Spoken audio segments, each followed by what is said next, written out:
Kaum muslimin jamaah salat Jumat rahimakumullah. Menghitung waktu berlalunya hari, tentu kita sudah banyak melakukan amal-amal kebaikan dalam kehidupan ini. Jika saat ini kita sudah berumur 40 tahun, 50 tahun bahkan lebih, berarti sudah banyak amal kebaikan, amal ibadah yang kita lakukan kepada Allah Subhanahu wa taala. Tetapi perlu kita ingat, jangan kita bangga dan kita jumawa dengan amal perbuatan yang kita lakukan. Dalam hadis Rasulullah sallallahu alaihi wasallam mengingatkan, ada 6 perkara yang akan merusak amal ibadah kita di hadapan Allah Subhanahu wa taala. Mungkin kita sudah sholat, kita sudah bersedekah, kita sudah berzakat, bahkan mungkin kita sudah berangkat haji melaksanakan rukun iman, rukun Islam yang kelima itu. Tetapi kita juga harus berhati-hati. Jangan sampai 6 perkara ini terjangkit di dalam diri kita. Jangan sampai 6 perkara ini ada di dalam diri kita. Diingatkan oleh baginda Muhammad SAW. Yang pertama, istighalu bi'uyubil khalqi. Yang pertama yang menyebabkan amal ibadah kita gugur atau rusak di hadapan Allah Subhanahu wa taala itu adalah orang yang sibuk mencari-cari keburukan orang lain. Orang yang sibuk mencari aib saudaranya. Ini mesti kita hati-hati, jangan sampai ada di dalam diri kita. Kenapa? Ini yang akan merusak ibadah kita. Sekarang mungkin tabungan ibadah kita sudah banyak, puasa kita lakukan, sholat kita lakukan, bahkan yang sunnah-sunnah kita lakukan. Seolah-olah tabungan ibadah kita sudah numpuk di hadapan Allah Subhanahu wa taala. Tetapi jika penyakit hati yang kedua ini, yang pertama ini yakni sibuk mencari keburukan orang lain, jangan-jangan amal, tumpukan amal yang kita sudah bangun itu tadi rusak di hadapan Allah Subhanahu wa taala. Sehingga di akhirat kelak kita mencari mana amal ibadah kita, mana amal puasa kita, mana amal sholat kita, mana amal baca Quran kita, mana amal sedekah kita. Ternyata sudah dirusaki oleh kesibukan kita mencari-cari keburukan saudara-saudara kita. Kaum muslimin jamaah Jumat rahimakumullah. Di zaman teknologi ini, ternyata keburukan itu bukan hanya dilihat oleh mata secara kasat mata, tetapi mungkin banyak juga keburukan-keburukan orang itu yang kita lihat di media-media sosial. Oleh sebab itu jangan sampai informasi yang kita dapatkan sebelum kita cross check, jangan langsung kita vonis. Jangan kita langsung mengambil kesimpulan terhadap informasi yang kita dapatkan sebelum kita cross check. Kenapa? Bisa saja informasi yang kita dapatkan itu tidak benar. Sehingga jika informasi itu tidak benar, yang timbul adalah fitnah. Ini juga akan merusak amal ibadah kita kepada Allah Subhanahu wa taala. Jangan sampai tangan yang kita miliki ini lincah untuk memberikan postingan ataupun komentar-komentar yang mana itu berkaitan dengan keburukan saudara-saudara kita. Kaum muslimin jamaah Jumat rahimakumullah. Ini yang pertama. Kemudian ada lagi yang bisa merusak amal kita di hadapan Allah Subhanahu wa taala, itu adalah waqaswatul qalbi. Orang yang keras hatinya. Yang dimaksud dengan keras hati ini susah untuk menerima kebenaran. Dinasehatin tidak mampan, diberi ceramah, diberi kajian, tidak ada yang masuk ke dalam hatinya, hanya sebatas sampai di telinga. Setelah itu tidak ada yang bisa masuk ke dalam hatinya. Kenapa? Karena hatinya keras. Kalau kita lihat sejarah Umar radhiyallahu anhu, sahabat Umar, ini adalah orang yang sangat garang, orang yang sangat ganas di zaman itu.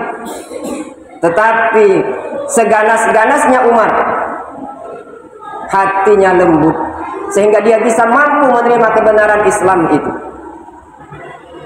Jangan sampai kita menerima kebenaran itu kita tolak, karena ini menandakan bahwa hati kita keras. Dan hati yang keras ini inilah yang disebut dengan sombong. Orang sombong itu adalah batrul haqqi wa ghamtun nas. Mereka menolak kebenaran yang diberikan kepadanya, yang ditampakkan kepadanya, dan dia meremehkan orang lain. Kalau ada orang memberi nasihat, mungkin dia lihat dulu siapa yang memberi nasihat. Kalau dia lihat secara tampang anak kecil, tidak akan dia terima. Ini merupakan dia melihat secara fisik, bukan dari inti apa yang ia dapatkan dari pesan yang disampaikan. Ini menandakan bahwa qaswatul qalbi, hatinya keras untuk menerima kebenaran. Kaum muslimin jamaah Jumat rahimakumullah. Yang kedua, ini juga kita harus berhati-hati. Jangan sampai ini yang merusak amal ibadah kita di hadapan Allah Subhanahu wa taala. Kemudian yang berikutnya, yang merusak amal ibadah kita di hadapan Allah Subhanahu wa taala, wa hubbud dunya. Orang yang terlalu cinta kepada dunia. Apa yang dimaksud dengan dunia? Di dalam kitab disebutkan ma la yanfa'uka ba'da mautika. Dunia itu adalah sesuatu apapun yang tidak ada manfaat untukmu setelah engkau meninggalkan dunia ini. Jabatan, kalau kita punya jabatan, itu adalah dunia. Tetapi jika jabatan itu bisa memberikan manfaat setelah kita meninggal dunia ini, silakan ambil jabatan itu. Harta itu adalah dunia. Tetapi jika harta itu bisa memberikan manfaat setelah kita meninggalkan dunia ini, ambil harta itu. Kenapa? Fisiknya dunia, tetapi bagaimana cara kita mengelola apa yang ada di tangan kita itu. Silakan engkau ambil, bahkan agama tidak pernah melarang kita untuk mengambil dunia. Menjadi orang kaya tidak dilarang di dalam agama. Menjadi orang yang memiliki harta yang berlimpah tidak dilarang di dalam agama. Tetapi jangan sampai engkau jadikan harta itu mengautkan hatimu untuk selalu bergantung kepada harta. Tetapi gantungkan hatimu, tautkan hatimu hanya kepada Allah Subhanahu wa taala. Jadikan harta itu hanya sebatas di tanganmu. Jangan sampai harta itu masuk ke dalam hatimu. Kenapa? Jika orang sudah begitu cinta kepada dunia, niscaya dia akan menghalalkan segala macam cara. Apapun akan ia ambil sehingga tidak ada lagi halal dan haram. Ini orang yang terlalu cinta kepada dunia. Yang ada di dalam pikirannya hanyalah bagaimana saya bisa mendapatkannya, tanpa dia mempertimbangkan dalam konteks agama. Apakah agama melarang atau tidak? Bahkan dia selalu saja untuk diambil. Inilah yang disebut dengan orang yang selalu cinta dengan dunia. Kemudian yang berikutnya, yang bisa membatalkan atau merusak amal kita di hadapan Allah Subhanahu wa taala, wa qillatul haya. Orang yang sedikit malunya. Bahkan kalau kita lihat di dalam hadis baginda Muhammad SAW di dalam konteks yang lain, al-haya'u minal iman. Malu itu adalah bagian daripada iman. Jika iman seseorang itu sudah sempurna, maka dirinya akan memiliki sifat malu. Malu di sini maksudnya adalah malu jika melakukan maksiat kepada Allah Subhanahu wa taala. Terkadang kalau kita lihat di media-media sosial zaman-zaman kita saat ini, orang mengumbarkan maksiatnya, dia bangga dengan maksiat yang ia lakukan. Jangankan malu, bahkan dia bangga dengan maksiat yang ia lakukan. Na'udzubillah summa na'udzubillah. Nah, hal semacam ini juga akan merusak amal ibadah seseorang di hadapan Allah Subhanahu wa taala. Kemudian yang berikutnya, yang bisa merusak amal kita di hadapan Allah Subhanahu wa taala, wa tulul amal. Orang yang panjang angan-angan, seolah-olah hidup di dunia ini selama-lamanya, seolah-olah hidup di dunia ini untuk selama-lamanya. Dia selalu berangan-angan, bagaimana saya bisa mencapai target ini, bagaimana saya bisa mencapai posisi ini. Itu selalu yang ia pikirkan, sehingga ia lupa dengan akhirat. Bahkan di dalam konteks agama disebutkan,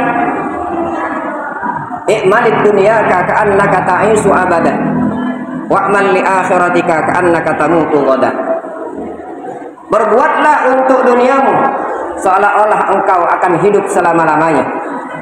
Tetapi berbuatlah untuk akhiratmu seolah-olah engkau akan meninggal di waktu besok.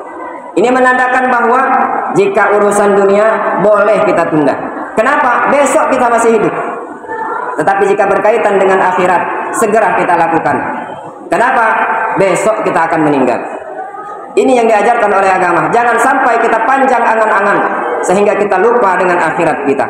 Dan yang terakhir, yang bisa membatalkan amal kita di hadapan Allah Subhanahu wa taala adalah wa zalimu la yantahi. Orang yang zalim yang tidak ada kesudahannya. Zalim ini bukan hanya dari faktor eksternal, bukan hanya orang lain yang kita zalimi, tetapi terkadang kita zalim terhadap diri kita. Salah satu bentuk zalim kita terhadap diri kita adalah kita tidak bertaubat atas dosa-dosa yang kita lakukan. Kezaliman itu akan membuat hati kita menjadi gelap. Kezaliman itu akan membuat kita jauh dari Allah Subhanahu wa taala. Jika itu terus kita pupuk, maka tidak akan ada hidayah di dalam hati kita, dan sehingga kita akan lebih mencintai dunia. Selalu kita jauh dari Allah Subhanahu wa taala. Inilah 6 perkara yang mestinya kita jauhi. Jangan sampai 6 perkara ini ada di dalam diri kita. Sebanyak apapun amal ibadah kita, jika salah satu dari 6 perkara ini ada di dalam diri kita, na'udzubillah, sehingga nanti pada saat di akhirat kelak, pada saat kita ingin mengambil, melihat amal yang sudah kita tabung di hadapan Allah, ternyata rusak dengan perbuatan-perbuatan kita sendiri. Kaum muslimin jamaah Jumat rahimakumullah, demikianlah khutbah kita pada kesempatan kali ini. Semoga Allah Subhanahu wa taala selalu membimbing kita, memberikan taufik dan hidayahnya kepada kita, sehingga apa yang kita pikirkan, apa yang kita lihat, apa yang kita lakukan dalam kehidupan ini bisa mendekatkan kita kepada Allah Subhanahu wa taala. Amin ya rabbal alamin.